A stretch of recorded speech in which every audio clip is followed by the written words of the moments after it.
Hey, there's a little grocery store, like a little independent little market type store right across the street I just noticed from my hotel. I'm gonna have to check that out at some point in my continuing attempts to not eat convenience store food while I'm in Jeju Island. Anyway, hey, how you doing? I got a little spring in my step today and I probably shouldn't.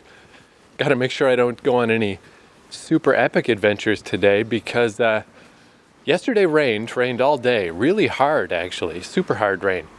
I just stayed inside all day, didn't go anywhere. I only saw 3 other people yesterday in the little dining area when I just went down to make some kimchi egg noodles. And yet, I could feel in my throat that I was starting to get sick. It's like, what the heck of all the days? How did that happen? But I mean, realistically, I probably caught something 2 days ago that was gestating, because I really saw nobody yesterday. But it's one of these things where early on in this travel adventure, I was really worried every time I started to get sick because, it just sucks to be sick. And if you think way back to the very first episode, I mean, I was telling that story about being sick in Japan, but even at that time, that was the last time I got really sick, was when I went to the passport office to get a new passport, and there was one coughing kid, and I was sick for 2 weeks. But ever since then, I've had several times where, I don't know, a half dozen at least, where this will happen to me. I'll get like a bit sick, and I'll feel it coming, and then it just goes away. And it's happened enough times that I'm getting arrogant about it now. Like, I don't even feel worried. I'm like, you know what, there's a very good chance this will pass. By tomorrow, I might just be fine. So why even put any mental stress energy into it, All the other times I'd be like, it would kind of ruin my day for a bit, where I'm presuming that I got a bunch of sickness coming, and then it would just never come. And now I'm at the point where I'm like, I'm not going to get sick. You kidding? I don't get sick. I never get sick. So, I mean, we'll see. We'll see. I am definitely arrogant at this point about it, and that can't be the right attitude. But it works for me today. It makes today feel like, this is fine. But yeah, I'm at the little park very near my Airbnb, where it's this beautiful view of the shoreline with the big island in the distance. And I realized, because it just kept raining and raining and raining yesterday, it just wouldn't stop, and then it would rain even harder. So I woke up today and was like, what am I going to do with myself today? And that's when I realized, so there's these 2 waterfalls near me. Apparently there's a third smaller one that I think might be free. I saw some guy on YouTube talking about. It's around here somewhere, I don't know. But both the paid waterfalls near me, only a couple of dollars.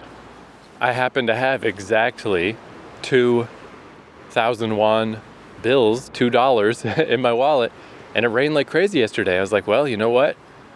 I don't know exactly what else I'm doing with myself today. Wander up through town, just, wander around a bit. But this seems like if I'm going to go see this waterfall, which this one is Jeongbang waterfall. This is I thought it was the only waterfall in Asia, but maybe that's too wide of a net. It's definitely the only waterfall in South Korea that empties directly into the ocean. And I think that just sounds cool. And I'm looking at the shoreline here, and it's like, I guess it's in there somewhere. I guess this is how they charge $2 is you can't see it. But yeah, it's still really overcast today, but it's pretty. It is real pretty out. Although, that's the weird thing, man.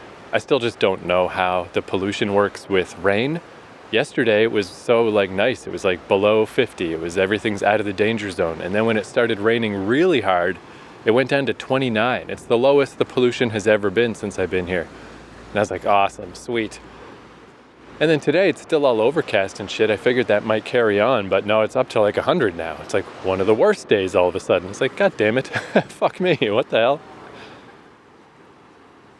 And I had the brief fantasy of maybe it's just because I had my window open and then the pollution got bad. Maybe that's all I'm feeling in my throat. Maybe I'm not getting sick, but nah, I definitely am. I definitely am sick. I just, let's just hope it doesn't take. But the way I can tell that I'm sick is what always happens to me when I'm sick, which is not the worst thing. It's kind of interesting. is I really get disconnected from my body. Like I just can't feel stuff. For example, I should be way more tired today, but I can only feel it in little bits and bursts that it's like, oh yeah, I really didn't sleep enough. But I just can't tell because, I don't know, being sick, it just disconnects me from how I'm feeling. And food-wise, I mean, I only ate one meal yesterday because it was raining so hard and all I had was kimchi to put in noodles and an egg. I had my egg kimchi noodle, but I never had a second meal because I didn't want to just eat that same thing again. And I didn't want to go outside in the downpour, and I was already getting sick, so it was just easy enough to just go to bed hungry. Then I woke up today, I should be fucking starving. It's like the afternoon now. What fucking time is it? Yeah, it's almost 2 p.m. And I could have just gone down and made myself some noodles before I left the house. I probably should have, but I just don't feel it. I just don't feel hungry because I'm disconnected. And I had a cafe la, my favorite convenience store little bottled coffee brand. But I've also got these instant coffee sticks I bought from Daiso. So I put one of those instant coffee sticks in my fucking coffee, so I have double coffee.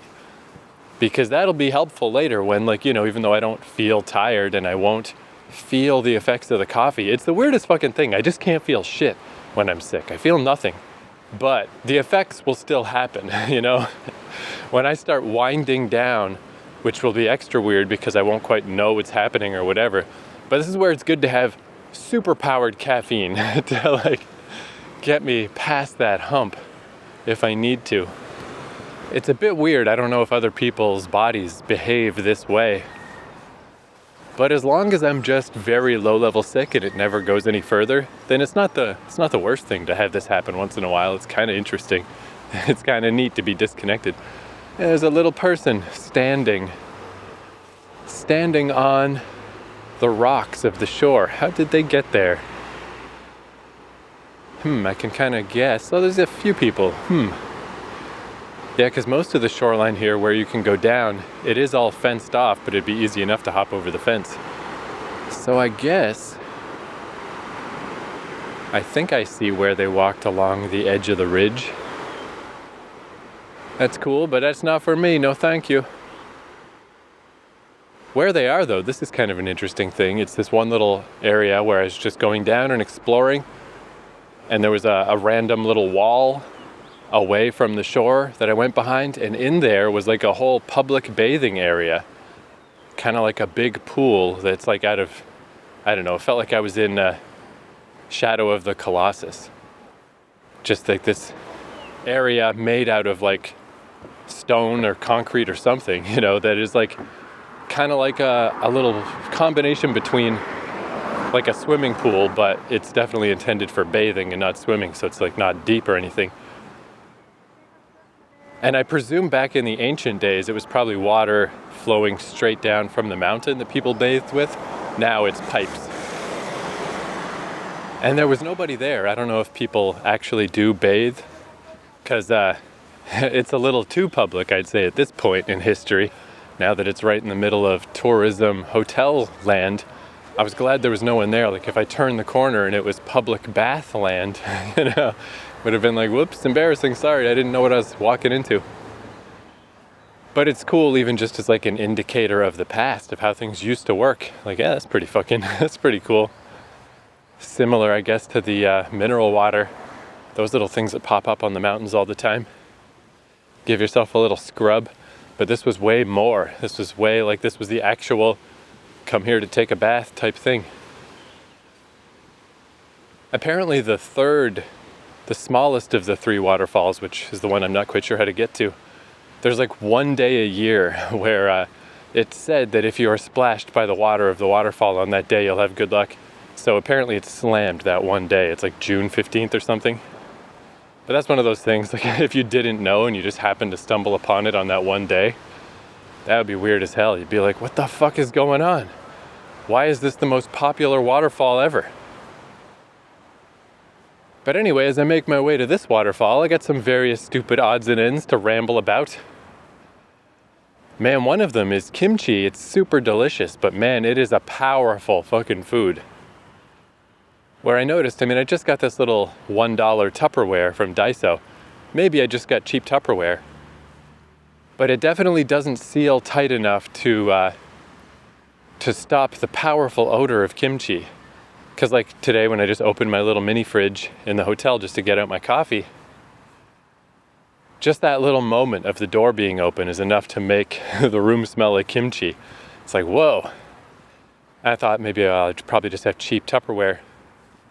But then I realized that all the places I've been staying that make their own homemade kimchi and stuff, in bigger Tupperwares, they always put a piece of plastic film, like heavier than saran wrap, but over top of the container. So then when you close it and snap down the edges of the Tupperware, it's like extra sealed. And now I'm realizing like, oh yeah, I think that's probably not a coincidence. You probably do need to do that to make sure the power of the kimchi stays contained. But that's one item too many for me.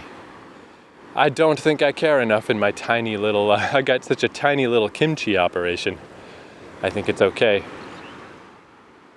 if my Tupperware isn't completely super sealed, but it's very noticeable. It's like, wow, I cannot believe how just opening that door for like less than 5 seconds still just like allows that much kimchi to permeate the room.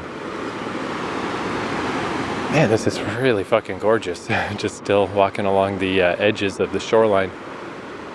That one cool island, and is super, like the cliffs get rockier and rockier. I assume the waterfall must be, if not around this next bend I can see, there's one more further back. It's got to be around one of these, but these are like,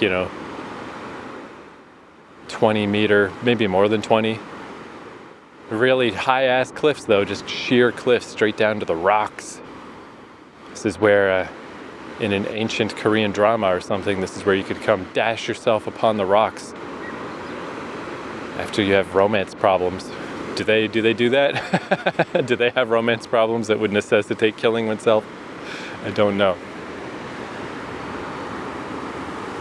And I also noticed that, so in my hotel room, this whole time in South Korea, there's only been one toilet with a washlet, one bidet toilet, and it was at the amusement center in Jeju. But they did have it here in the hotel, but I couldn't figure out how to make it work or how to make it turn on. And in fact, it seemed a little weird to me to have just, because it's the wet room philosophy, the whole room is like a giant shower room and water just gets all over. It's a little weird to have a toilet plugged in the first place. And there was another plug over by the sink that I guess you could plug in a razor or something if you had the appropriate South Korean plugs, which I do not. But I didn't see a lot of outlets combined with wet rooms.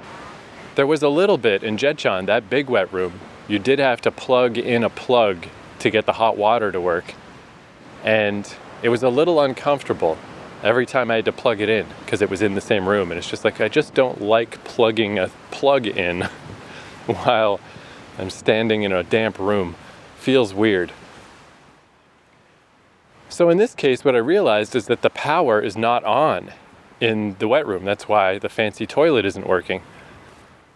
And that actually made me feel a little better. I'm like, oh, I kind of like not having the power on in here. It is just nice to not have to worry about that if I am just spraying water all over, there's no electricity in here, none of this is working. So I guess presumably there must be a way to turn on the power in that one room just when you want to use the bidet, and then you turn it back off for when you're showering. But I looked all over the place. It's a very small hotel room. There are limited options. I have no fucking idea how that could ever be. I haven't even got a guess for how power might get turned on and off. And again, I could ask the front desk and be like, hey, what's the deal with this? But I think I just don't care. I think I'm happier, like as much as I like bidets, and that's kind of a cool thing. It's a lot more comfortable, like in Japan, where the toilet is in its own little room separately. I think I'm just happy to just not have the power on in that shower room. That's fine, dude. I just don't even want to mess with it. Even if I did learn how to turn on the power, I don't even know about electricity. What are the chances I'm gonna fucking electrocute myself? Maybe nothing. Maybe it's like totally not a worry that makes any sense. But it's like almost worse because I don't really know how it works. I just have no fucking idea. So I just don't even want to fuck with it. I'll just feel better knowing there's no juice running through that room. And then who needs a bidet, really? It's the entire room's a shower. I could take the ultimate bidet. I could just take a full shower every time I use the washroom. Why not? It's easy enough. So yeah, fuck it. But I don't know. Just slowly piecing together the situation of what's going on. Because it really seemed weird to go so far out of their way to supply this really fancy toilet that just didn't work. So at least I know now why it doesn't work, that there is no power. And that's just, that seems fine. All right, I'm nearing the ticket office somewhere around here, so I should turn off this recorder because talking to yourself, again, so much less weird than filming yourself. I get little odd looks sometimes, but they're the kind of odd look of people like legitimately not quite knowing what I'm doing, but it doesn't have any of that, you can really feel it if you happen to be filming yourself. It's very rare that I ever do that in life, but if I ever am, like, people know what's going on, like people instantly act when they see a camera filming, they're moving out of your way. They're visibly uncomfortable. Where with the recorder, that never happens. Everyone knows I'm not recording them, but they're like, what is that? What is this guy doing? It's a weird enough thing to have a little wee recorder with a little, I got my little troll hair windscreen on the top. If it's anything, it's audio. It's probably pretty evident that it's audio, but nobody seems to mind, but they do notice. They're like, what is this guy? What is he doing? Why is he doing that? A lot more comfortable in general, though, than filming, but certainly not something I want to go walk through a fucking CCTV ticket booth while I'm talking to myself. So, let's adjourn briefly. It's a Sunday, by the way. A little busy-ish around here, but not terrible, not too super crowded.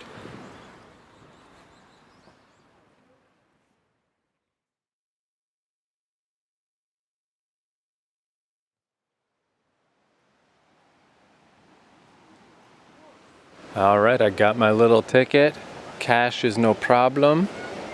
And yeah, I just got my first view of the waterfall. It really is tucked away. It was just behind that little area I was at. There's a little observation deck right at the start with an okay view, which is for the disabled and elderly. Kind of cool, because yeah, if you can't get down the stairs, it's definitely stairs only. But let's see if I can talk to myself here without it being too weird. It's a little bit busy today, but it's not too bad. Yeah, man, those are pretty nice. That's worth $2 for sure. I'm just seeing them from a distance as I walk down. Cool, and I guess it's one of those things I don't know what the power of the waterfall would be. Oh, here's where they check your ticket.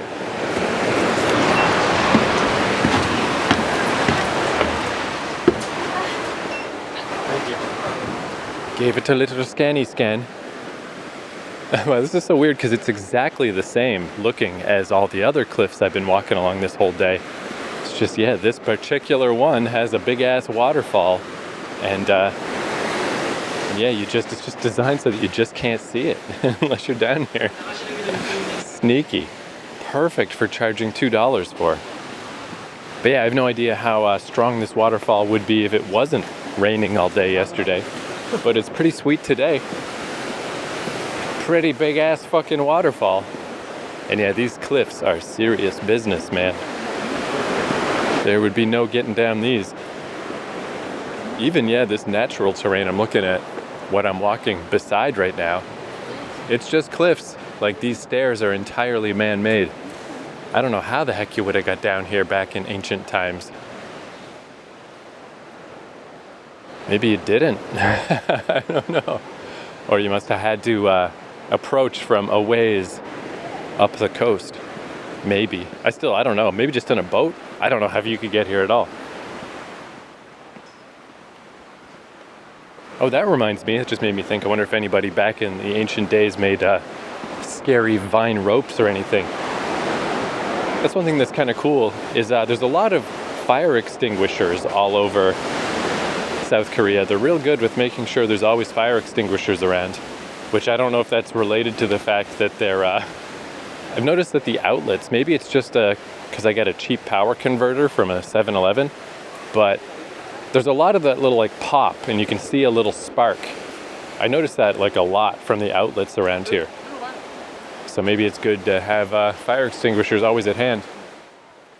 But my place now, it would be pretty easy to escape in a fire out the window because I'm on the 3rd floor, but there's a 2nd floor roof right under me. So I could just hop down to the 2nd floor and then hop down, like, be a little tough, but not too bad.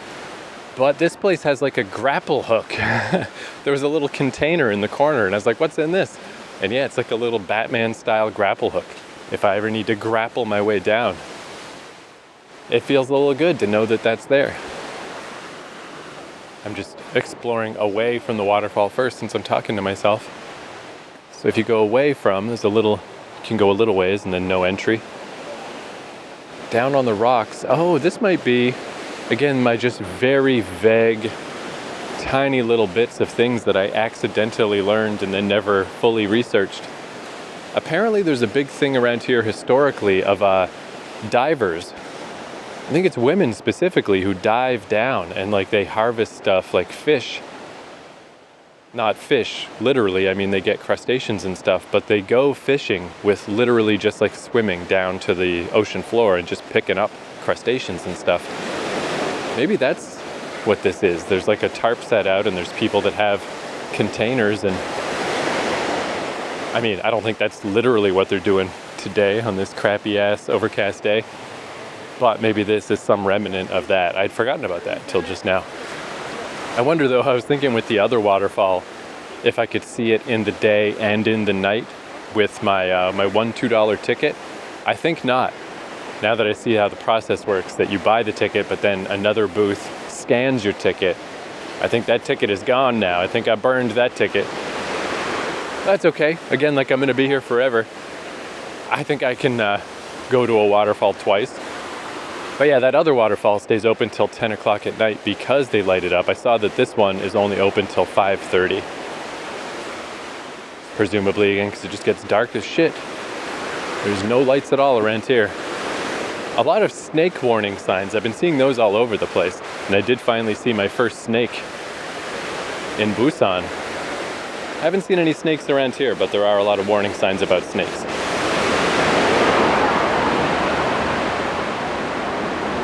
All right, I'm approaching now, and yeah, there is just like the spray from the waterfall is like spraying out quite a lot. So I'm guessing that's probably bigger than usual because of all the rain. A little slippery. Somebody just literally slipped right in front of me. Yeah, I wonder. So the other, like I can feel a bit of a breeze, but I don't know if the breeze is from the waterfall or just from the day. Because I noticed that in Hasawa Falls, the waterfall I went to with my friend Brad in 2019, that is like beyond Musashi Itsukaishi Station. You got to take a bus. That waterfall I think was smaller than this, but they were pretty comparable, but it was in more of like a little glen in a grove or something. And you could feel the wind blowing from the water. And I always just kept that in mind if I ever write a story that takes place near a waterfall. Just one of those little things that again is like super obvious if you already know it. As with most things. It's like, yeah, of course the water, this amount of water falling, pushes air, makes wind, but I had no idea. I had no idea about that until I went to a real waterfall. And it's my favorite, and in fact probably the only way that I ever learn anything is direct experience. But alright, I'm going to put this recorder away and take some pictures of this waterfall. Something tells me the episode image today is going to be Jeongbang Waterfall. And I mean, I guess, I don't even really need to say it, right? I feel the same way about this as I feel about all things, particularly waterfalls. It's nice it's like, it's not like, I don't know, because I do have moments that are just kind of awe-inspiring where, well, even I guess seeing the other waterfall from above, that was one of those moments where I was like, wow, I did not expect that. What the hell? Whoa.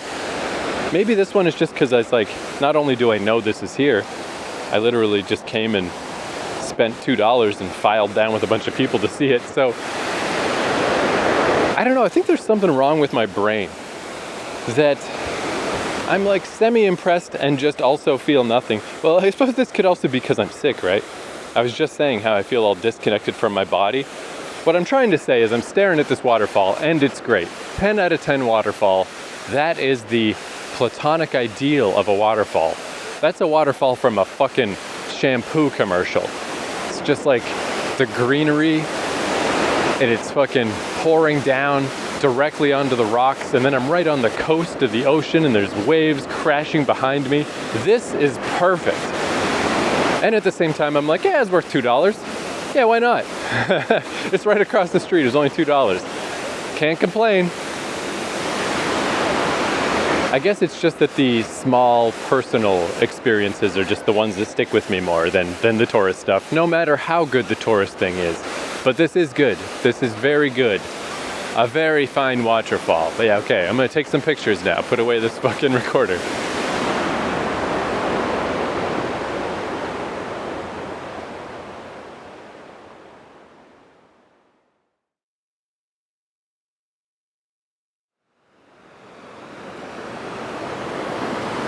I took a couple pictures, but there's always like people down in the corner. And I was trying to maneuver around and like, how can I get a shot without people? And then I realized it's always the same people. Captain fucking Dickhead here. This one family, it's like a husband, wife, and their kid.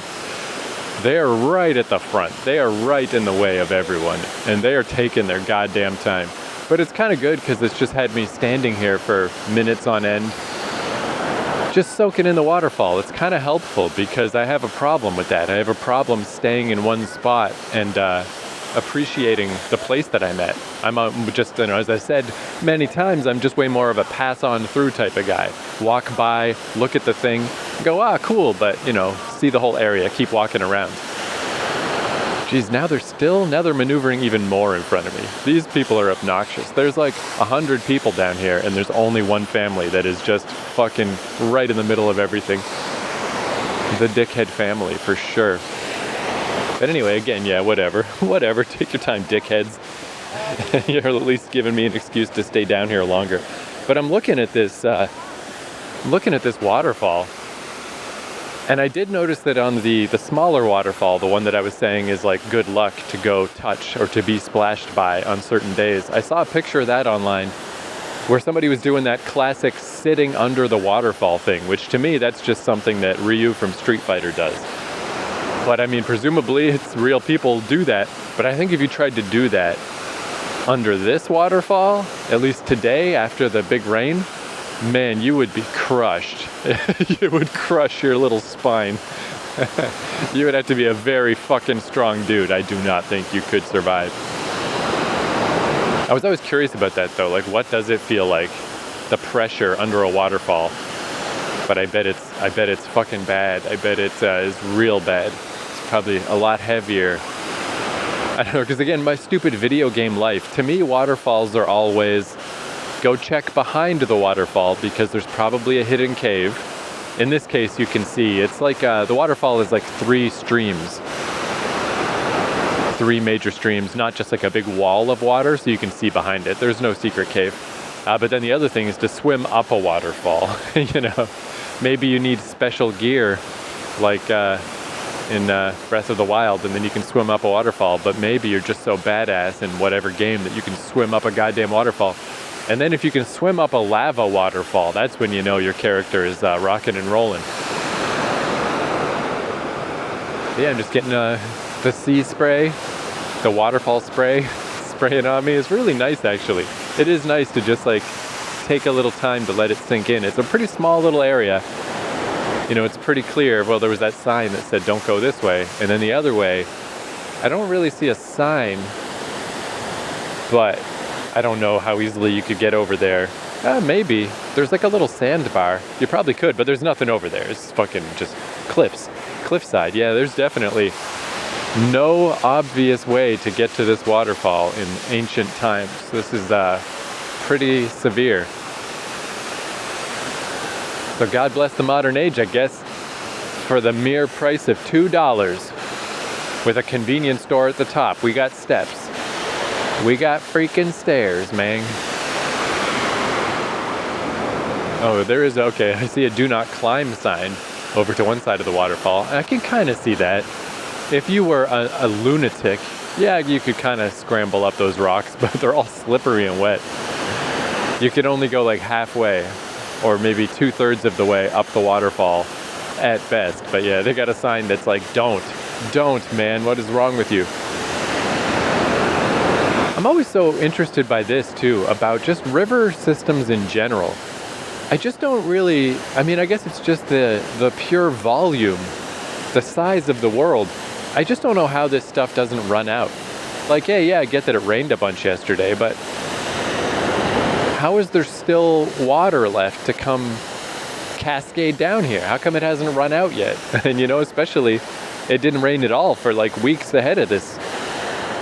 At least 2 weeks it didn't rain. Why is there still enough water for continuous, just not just waterfalls, any river, any flowing, like where does this fucking shit start? I guess it starts, well, around where I'm from. I guess you get ice peaks and stuff, so I guess that makes some sense of it melting. I don't know, I'm just surprised. I'm just surprised that it's not like that you have a river or a waterfall or a stream, you know, for like a couple of days after it rains and then it stops. I just feel like that's how it should work, but I obviously just really don't understand the pure volume of water that is getting fucking, it's weird when you can't think of a word. I was going to say the pure volume of water that's getting trucked around. I don't know, that's flowing through the system. Hey, the dickhead family's done. Sweet, all right, take some pictures.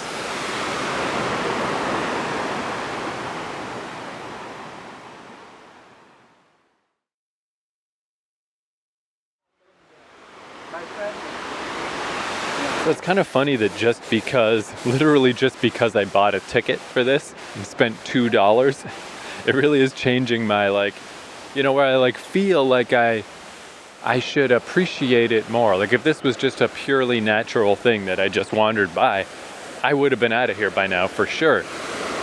But you know, it just takes on that little extra, like, oh, this is a thing that's special. And again, I love that it's only $2. I mean, if it was like, you know, one of these weird, like, give me $17.50 please, I just wouldn't do it. But I took some pictures and I'm like, okay, there we go, got the pictures. Should I take some more? Should I try to be especially picture mindful? I'm like, nah, I mean, I haven't taken extra pictures of anything else. How is this any different? What am I gonna do, just take the same pictures over and over? But then what I did is I just came off to the side a little and just sat on some of the rocks, which is slightly creepy because there's a lot of little sea bugs down here, little creepy crawlers that live in these rocks, mostly where it's wet, but especially where it's more wet by the water. There was a lot of them. So even just sitting for a while on one of these rocks, it's just a little eerie because it's like, there's a lot of bugs that live under here that we are not seeing right now. I don't even know if they're bugs or if they're like crustacean, bug adjacent. I don't know what they are. Little black things with many legs. But I sat there and just did a little writing. I always try to do a little writing every day, and to be honest, while I'm traveling, I have not kept up the routine as much as I should. So it's a double bonus, because it's weird. It's like, I just can't sit here and just observe and stare. I just can't. So this is a little weird. So I'm sitting here. It is keeping me around here next to the natural wonder longer, but I'm in my own little world. I'm like in my phone, you know, fucking editing a little thing. But it's still kind of neat because every time I look up, it's like, oh yeah, there's the waterfall. And, that happened a dozen times, just glancing up and being like, oh yeah, I'm by the waterfall still. Like, I just live near the waterfall now. It's just in my periphery every time I look up. Ah, the waterfall, how nice. So that's kind of nice. It just gives it that little, lets it sink in a little, and hits that nice point where it's like, it would be impossible for this to be mundane. If you lived near here, again, in like the ancient days or something, you could see this waterfall every day of your whole life. And the day you fucking die, you'd still be like, wow, look at that shit.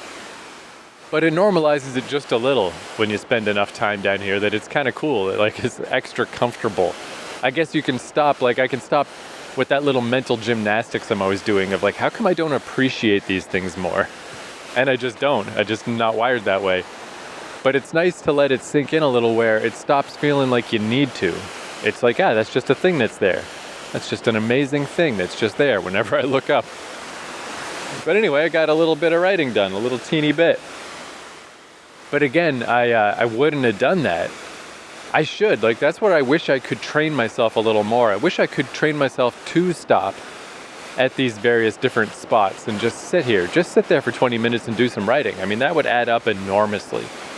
But it's just so hard. It's really hard to train yourself to do that. It's so much easier to just keep on moving. I still have not eaten a goddamn thing today, and it's like, I should get up them stairs. I should go find something to eat. This is getting a bit silly at this point. How long it's been since I've eaten. It's easily been 20 hours.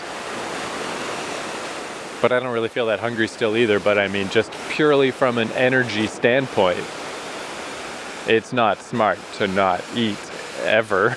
You gotta eat sometimes. Oh yeah, I haven't drank from my super coffee either. I still got that in my pocket. Let me take a swig right now. I did find the little Adia instant coffees that I bought from Daiso. They are a little strong. So I took the smoky Americano, which by itself is a little much. It's a little acidy.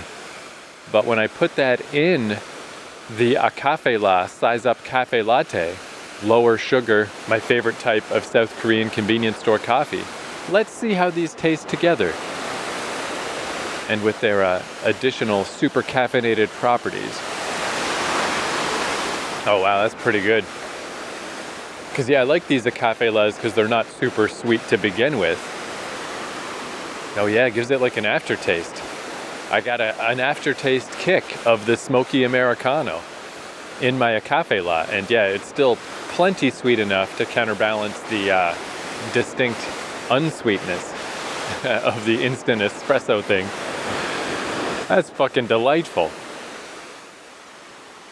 Oh man, now there's how you appreciate a fucking waterfall. Drink a goddamn coffee while you stare at it. Ooh, bracing.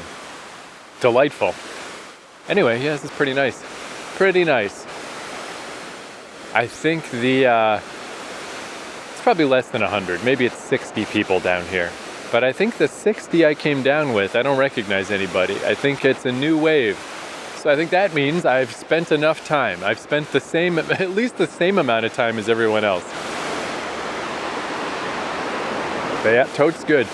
I did notice one thing. It seems like a semi-common pose when people are getting their picture taken in front of the waterfall.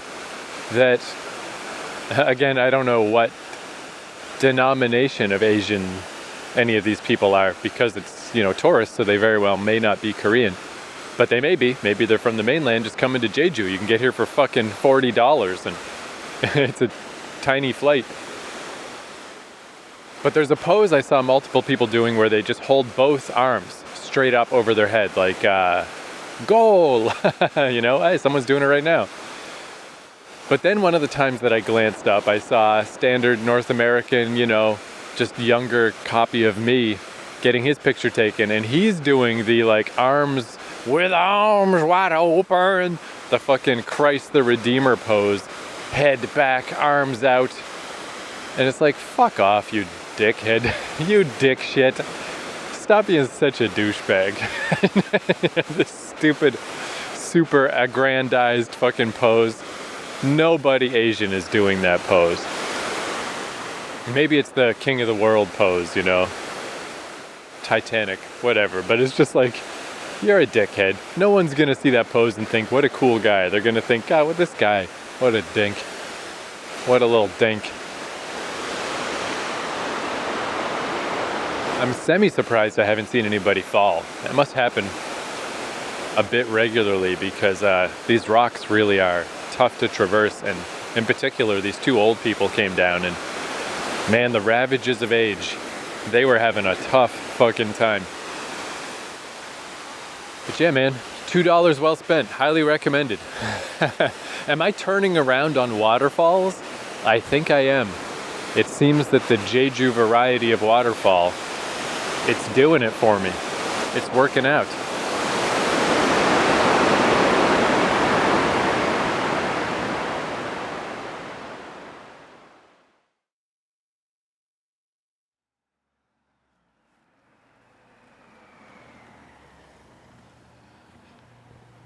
All right, I'm on the way out, but I'm not going back to the main entrance that I came in through, because if I wanted to go back to my hotel, that's perfect. But I have a feeling that my plan today is that I'm probably just going to wander my way up to the McDonald's. I think that is what's in my future. Fuck it. So I'm taking a different route out, but it's very clearly the wrong way. Nobody else is going this way. There's just no one, but it is a road. It is a proper road. Oh, and here it's connecting up to something. I'm sure it'll all work out. Okay, yeah, I see. It's taking me east, and I'm outside of, like, the main central part of Seogwipo is a different color on Google Maps. So I've gone outside of the color for the first time. However, I'm going directly back in, so we'll save those explorations for later. But yeah, that was nice. I'm glad I spent a little extra time down there. It did feel good to let it sink in. I should really be applying that philosophy more. I should learn to chill a little bit, take things a little slower, stay a little longer. Heck, hunker down and do some writing, you know? It's a win-win. Will I though? Hey, you know, we'll see. And one thing, there was a sign there that said, no food, coconuts. And I was thinking like, what a strange thing to specifically call out. But then I saw on my way out, like, oh, they sell coconuts. You can buy a coconut, drink some coconut water. I didn't catch how much they were. But that's kind of cool. But yeah, they don't want the shore littered with coconuts. Although in a weird way, as far as litter goes, that would actually be kind of like visually cool. There was just coconuts all over the place. The fucking land of Milky Joe.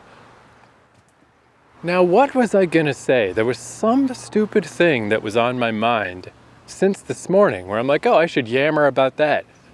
But I think that, yeah, even though, like I was saying, I feel kind of disconnected from myself when I'm under the weather a bit. So that's the case here. You know, I don't feel tired. I don't feel particularly hungry. I don't even especially feel the effects of that double coffee I just drank. But the effects are happening. You know, my brain is drifting. I am starting to flag, but I can't tell. It's the weirdest goddamn thing. Hey, here's a tiny windmill. I wonder what this is associated with. Maybe just another hotel. That's kind of cool. Oh, I remember what it is. It was hard to remember because it's not really associated with South Korea. This is going back to Japan a bit. So there's a bunch of people on YouTube that post videos of just walking footage. To be honest with you, early on in this podcast, you know, I post these on YouTube and they get, you know, they don't get views on YouTube. But I like putting podcasts on YouTube just in case. Like, I got a comment the other day that somebody was just like, hey, the YouTube algorithm just like led me to your thing, and I think it's kind of neat. Thanks for posting these on YouTube. You know, if anybody, if literally just that one person found this podcast through the YouTube uploads, then hey, it's worth it because it's not exactly a lot of extra effort. But what I was doing initially, because people have all this walking footage, I was trying to find walking footage that was approximately where, I was talking about in each episode, and just slap it on there. Why not? It takes longer to render, but it's also not a ton of work. But really early on, when I was talking about the Calgary airport, I got a copyright strike because I was using, a specific person's footage of the airport. I really didn't think people doing random walking footage would care. I didn't think that was going to be like intellectual property in the way that a TV show is or something. But I guess it's good that I got nailed with that so early on. So I just redid all those early episodes to take out the footage, and now it's just a single image. It's a lot more boring, but I think like what you could do, I just added a thing in the description of like, hey, other people do, there's a lot of this walking footage on YouTube. I apologize that my ramblings don't have any associated footage, but maybe you could play my video and along with it, somebody's walking footage. That could be a neat thing. But yeah, really early on, I realized I cannot use people's walking footage because a copyright claim is fine. Then it's just like, hey, if there's any ad money or something, which there is not, then they get the ad money. A copyright strike, that is terrifying. If you get 3 of those, your entire channel and all of your channels get deleted. So that scared the bejesus out of me. So I don't do that anymore. But again, it doesn't really matter. So what if my specific little YouTube uploads don't have the walking footage? You can just open it in a different tab. There's walking footage for almost everything. And during COVID, I especially loved the walking people on YouTube because, I was trapped in, New Brunswick, Canada, and I was dreaming of traveling. Oh, here's a nice little walk down a stream. Again, I don't know where this is going. I don't think this is taking me anywhere that I want to go. But the only place I want to go is eventually McDonald's. So fuck it, I'm going to try to go down by this stream. Let's see where this takes me. 4.5 kilometers to the Natural Stone Art Museum. I'm not the world's biggest museum guy, but that sounds cool. The trial and tribulation will be, will I remember? Will I be able to remember that that's a thing? In the coming days, I don't fancy my chances. My medium-term memory sucks balls. But yeah, also during COVID times, I bought just a little Chromebook because I didn't realize how bad they are, that it's really not a proper computer. It's like a glorified phone, basically. It wasn't useful for doing anything. It wasn't good for editing podcasts. It wasn't even especially good for writing. It was kind of a piece of crap, but it was very cheap. And what it was good for is to be a second monitor just to play walking footage on. So at first I just played tons of Japan, just give me Japan. But then I started branching out like, throw me some Amsterdam, And then eventually like, hey, big snowstorm downtown in Toronto. Give me that. Let me walk around that. New York. Hey, New York during a big rainstorm. Hook me up. I just watched tons of these like walking videos. They're so nice to just put on ambiently. It's like a roaring fire, except you get to just see a city happen. It's legitimately not a terrible facsimile of what I'm doing in real life, right now. Just all these weird random wanders. If you're not able to do this, you could do a lot worse than just the YouTube people, because like nowadays, everything is so beautiful. People filming on their fucking phones. It's like, it's what would have been beyond professional quality, even like 15 years ago. People got gimbals and they're stabilized. It's super HD. It's fucking gorgeous.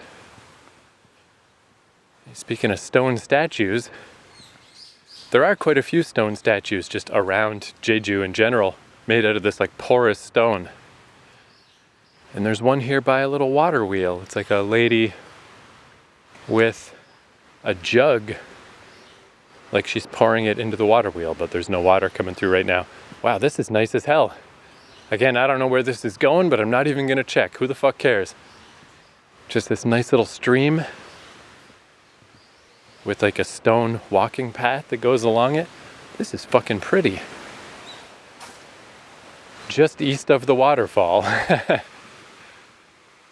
But I do think the king of walking around Japan videos, my personal favorite, is this guy Rambalac. Rambalac, I believe. Like at this point, I used to be subscribed to like a ton of these walking people during COVID, and then I realized once I actually started being able to travel and stuff again, my little subscription box was just filled up with walking videos that I no longer had time to watch.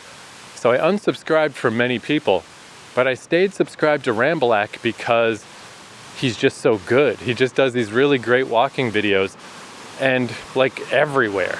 That's how I found him, in fact, was because I was so nostalgic for Akigawa Station in Ekiruno, where, if you recall on this podcast, that's where I stayed next to the train that rattled my brain. But that's how I found his channel, is he just walked around that station. And he walked up by the Aeon Mall, and he walked over, I don't think he specifically passed the Heart Off, but very nearby. Oh yeah, that's the thing too. He went right to the 7-Eleven on the corner that I used to always hang out at. And then he walked right by the Legal Mind building. He walked by the actual Airbnb building. So when I was deep into the COVID doldrums, like, man, I watched that one specific walk video at least 6 times. I just loved it. It was like perfect. It's like this weird little part of the world that nobody cares about except me. This guy has a walk video about it. And I couldn't believe how specific it was and how well it worked out. And then, yeah, from there, he just continued to impress me. And years later, he's still just posting very regularly. And anyway, he just posted today. I just saw in my little subscription box, Kawagoe. And something sparked in my mind. I was like, Kawagoe. Why do I know that word? What is Kawagoe? And I did a little Google map search. And Kawagoe is where I went in Saitama. Where it's like this weird little like thing that I forgot about, where when I went up to the big lakes, the big man-made reservoirs in Saitama, I was like, hey, I finally made it to Saitama. It's my first time.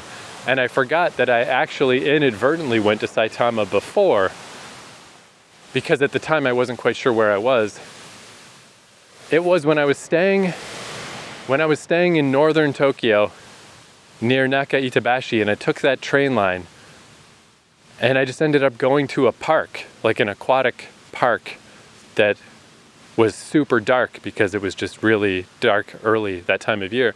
And I just had a scary walk around a park. That was Kawagoe.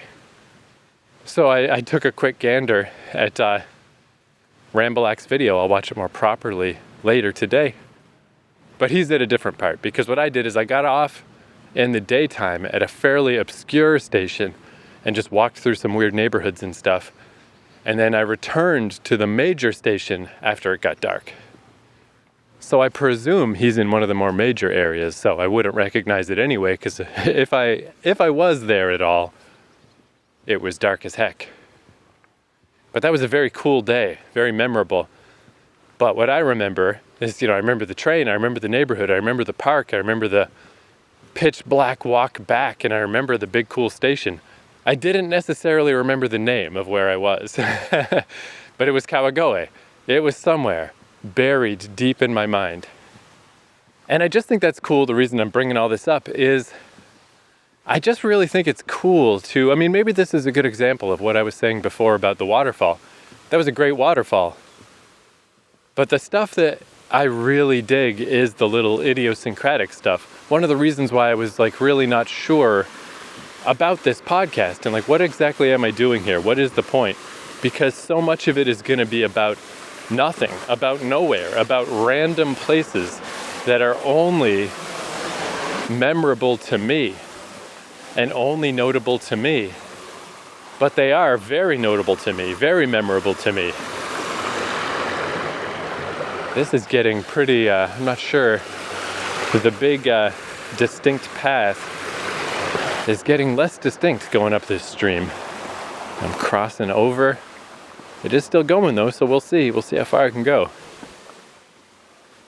But yeah, I love adding to the index, adding to the Rolodex.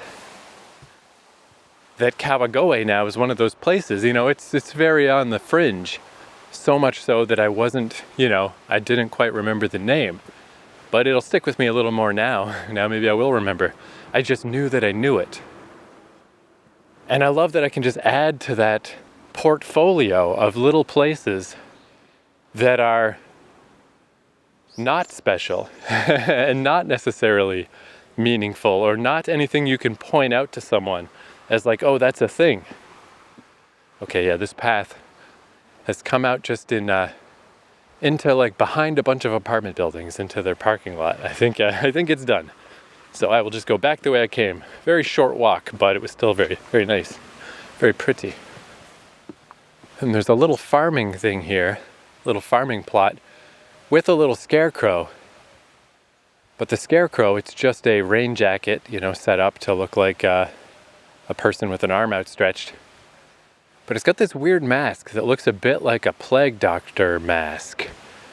I don't know if that's, I didn't notice that with there's a lot of scarecrows in Jeju that I saw, but I didn't really notice if they were wearing a weird cool mask. I'm gonna have to keep this in mind. Is that a common thing?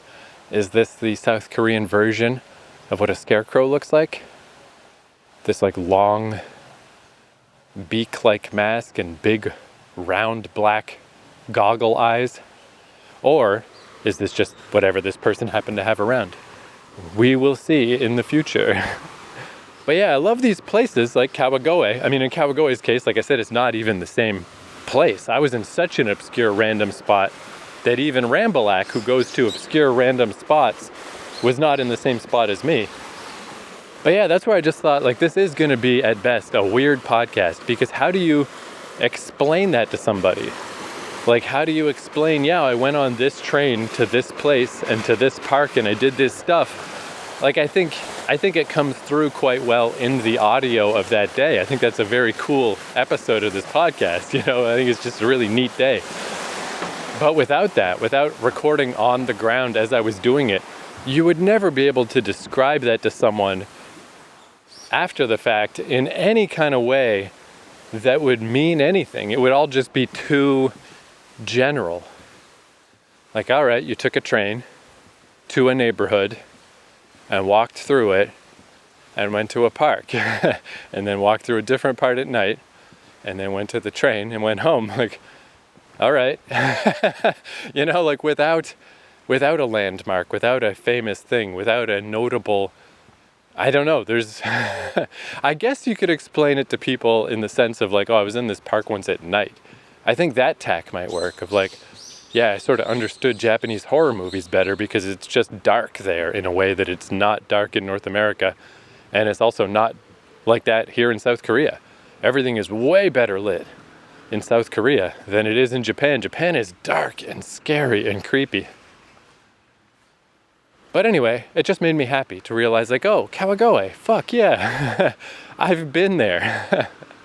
That's in my little index of memories of cool places that I enjoyed going. And perhaps, though, this is why I had a hard time, what was it I was going to talk about? Perhaps this is another reason why it was hard to summon that, because how do I end this little segment? How do I put a bow on this? How do I wrap up this TED Talk? I don't know. What am I even saying? I don't know. Going places is cool. I like just going places. I like having had gone places. I like knowing about more places in the world and they don't need to be, I guess that's it. I like knowing about more places in the world and they don't need to be places that anyone else knows about or that anyone else cares about.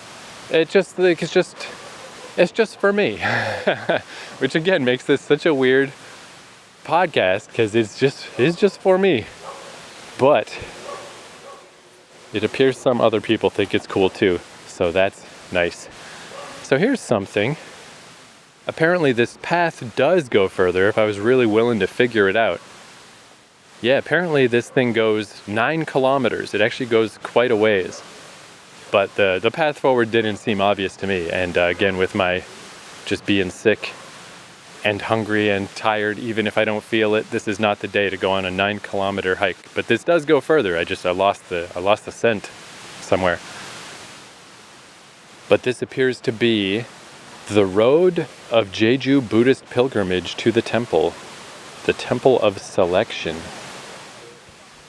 Yeah, the translation's a little more vague than usual around here. It appears it's called Hyegwonjeongsa, Hyegwangjeongsa. But anyway, there's a stamp here. Maybe those have been all over and I haven't noticed, but that's the first one I've seen. Although, to be fair, that's apparently a big thing in Japan also, and I don't remember ever noticing it in Japan.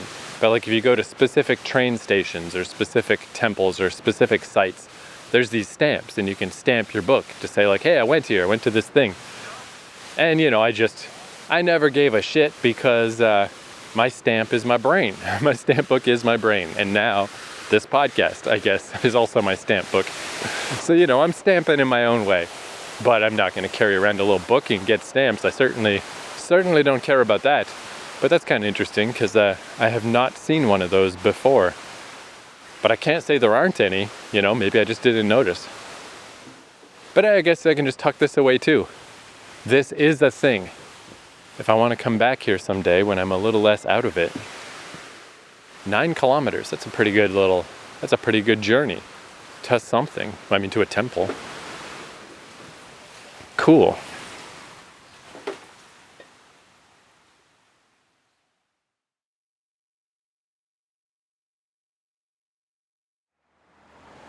All right, a little talking through a mask.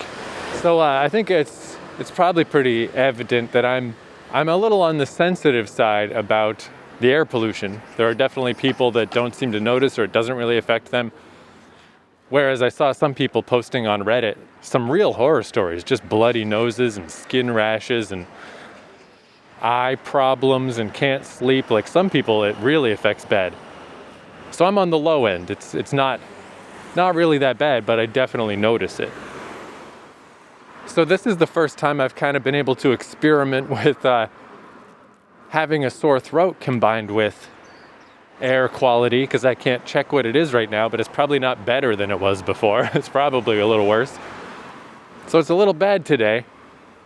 And I haven't had the mask on at all because I was just doing podcast stuff, and then I was by the waterfall and it just didn't really occur to me. But I really started noticing as I was moving toward the McDonald's. It's like, I'm feeling a little bad. It is starting to build up in the old throat. So not only did I put on the mask, but also tossed a cough drop in my mouth, and man, I feel better. The combination of not having the air directly hitting my my currently extra sensitive throat, but also having a cough drop in, so it's like a whole little ecosystem. Since my mouth is like contained in this mask and there's a cough drop involved, it's a nice soothing ecosystem of just like, that feels nice. And it's just like, man, it is so undeniable, so evident that it's like, yeah, today it's hard to tell that it's a bit of a bad air day because it's sort of overcast from raining yesterday. But the proof is in the pudding. The mask and the cough drop combo. Man, sootherama. So I guess that's something, even if you're not currently, a little under the weather, if you are finding the air pollution to be a problem, if you're especially sensitive, this could be a thing. Not just the mask, but yeah, grab yourself a cough drop. The traveler's friend, It's always good to have them anyway.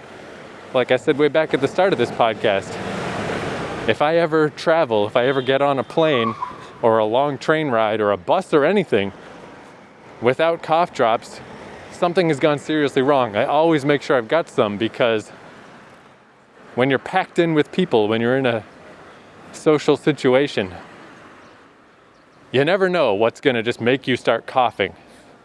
And being able to allay that is amazing.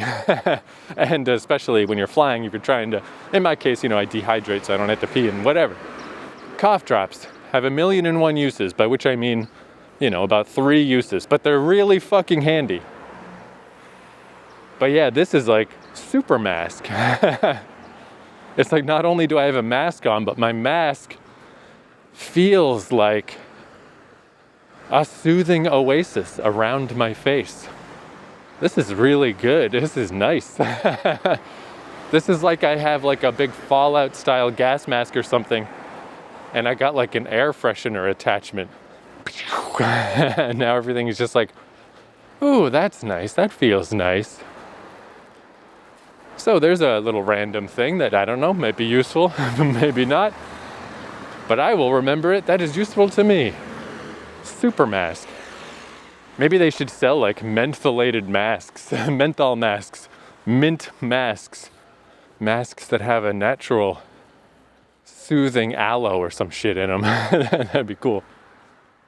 You know, it's possible something else will come up today, but I really am running out of energy now. This is a good time to go hit up fucking McDonald's. And that's the other nice thing when I'm disconnected from my body. Not only do I not feel hungry, but the reverse happens too, where I can eat like crazy and I just know, like I also don't feel full. It's a great opportunity to pack your fucking stomach. Which I know, I guess most people don't have that issue, but I'm a skinny boy. My problem is it's hard to eat lots of stuff. My stomach gets full easily. So I'm gonna fucking pile in some food and another dose of caffeine. And I gotta presume that's the end of today's episode because, yeah, I am definitely, finally, for real, actually running out of energy. I can feel it now. I can start to feel it. When in reality, my body's probably been begging for rest for a long time. But anyway, tune in next time, see if I got sick or not. See if I got sick or see if my arrogance did not bring me down yet. Because I'm still relatively confident I'm going to wake up tomorrow and feel fine. I don't know why it keeps happening, but it keeps happening. What a fascinating hook. But okay, I'll see you next time. Thank you for listening.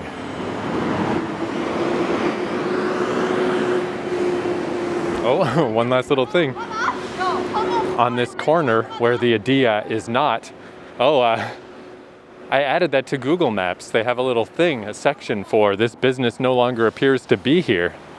So I sent them that message. I clicked the little box. This business does not appear to exist anymore. And then I got a little note that says, hey, we've accepted your thing and it's gone now. It's not on the map anymore. So I guess I helped. Anyway, there's an ice cream store here called Pick Me Ice Cream.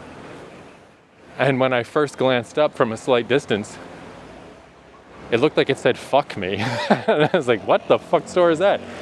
But yeah, it's an ice cream / gacha store, which is cool. There's not a lot of gacha in South Korea.